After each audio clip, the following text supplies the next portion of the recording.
This is a video about the squat and how the body's proportions affect how the squat looks and the angles of the back and the angles of the various segments. I'd heard that differences in anthropometry, how long the legs are compared to the back, affects the angle of the back on the squat. So I wrote a program in Python to illustrate it for myself to see if it wouldn't help me visualize what I needed to be doing and understand anthropometry. So this is a crude Python program. There's still some issues with it, but it gets the point across. So we have a squatter on the screen. There's his head. That's the bar, hips, knees, feet, and various adjustments I'll show in a minute. But as we run the slider, then the squatter gets down there and comes back up. I set the parameters so that the bar always travels in a vertical line over the ankle and that the knee will stop when it gets to the end of the toe. It's actually the center of the knee. Gets to the end of the toe, it will stop, and it will stop when the hips get a little bit below the knee. So it goes up and down. And then we can adjust the size of the few things. Bar-knee ratio determines how fast the bar goes down compared to how fast the knees go out.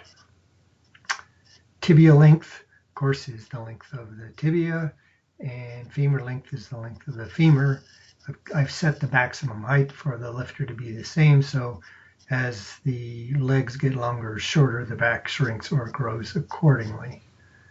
So we can also create a couple other squatters so we can see how they differences in length affect it. So right now we've got one squatter on here.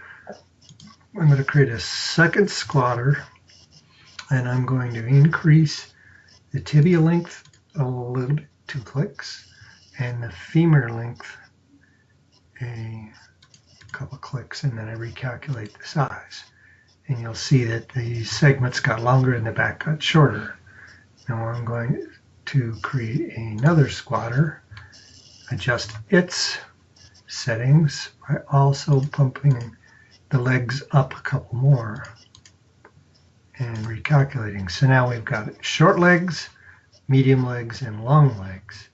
And we can see how that affects the squat as they come down. Oh, one other thing, this angle is the angle between the back and the femur.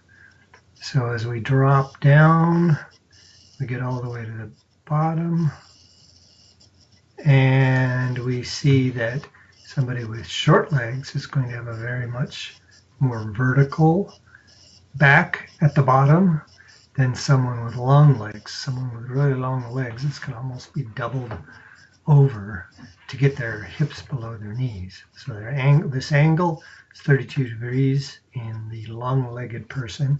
It's only 66 in the short-legged person. So using the parameters of this program, it does demonstrate the difference in back angle for squatters based on how long their legs are. And then we can watch it go. You'll see as they come down right about here, the knees stop going forward, and now just the hips will go down. And in the two left squatters, the back angle is staying the same, but the angle of the guy on the right has to keep increasing so he can get down far enough.